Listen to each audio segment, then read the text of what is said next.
keutamaan orang-orang yang menjalankan sholat tahajud, supaya teman-teman pada semangat, dan kita pun yang ngomong ini juga semangat dalam menjalankan sholat tahajud. Jadi sebenarnya apa yang kita omong ini nasihat untuk diri kita sendiri sebetulnya.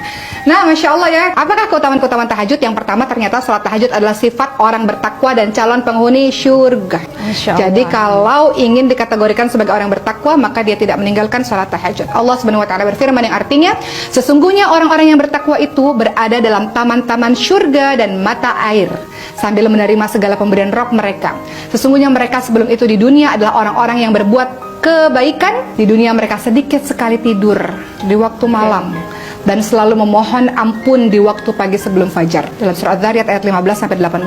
Jadi di sini Allah Subhanahu wa taala menginformasikan kepada kita semua, orang bertakwa yang mendapatkan syurga sedikit waktu tidurnya di waktu malam, banyak bangun untuk minta ampun kepada Allah Subhanahu wa taala. Yang kedua, keutamaan tahajud adalah tidak sama antara orang yang sholat malam dengan orang yang tidak sholat malam.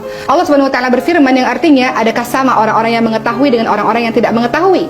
Sesungguhnya orang yang berakal lah yang dapat menerima pelajaran. Jadi dalam surah Az-Zumar ayat 9, tidak sama antara orang yang senantiasa bangun sholat malam, dia tahu dia dapat keutamaan, dia tahu dia dapat pahala, dia tahu doa dia dikabulkan oleh Allah, nggak sama dengan orang yang tidur terlelap. Masya Allah. Karena orang-orang yang bangun sholat malam pasti dia punya motivasi kenapa dia melakukan itu. Betul-betul. Karena dia tahu tentang keutamaan-keutamaan dalam beribadah.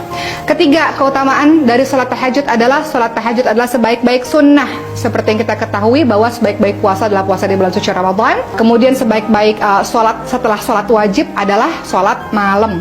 Jadi setelah sholat wajib ternyata yang afdal adalah qiyamul lail, menghidupkan malam. Dan keempat, ternyata keutamaan dari sholat tahajud adalah kebiasaan orang-orang yang salih. Jadi teman-teman, kalau indikatornya gampang ya, kalau kita lihat ada orang-orang yang salih mengademkan hati, ternyata salah satu indikatornya mereka tidak meninggalkan sholat malam.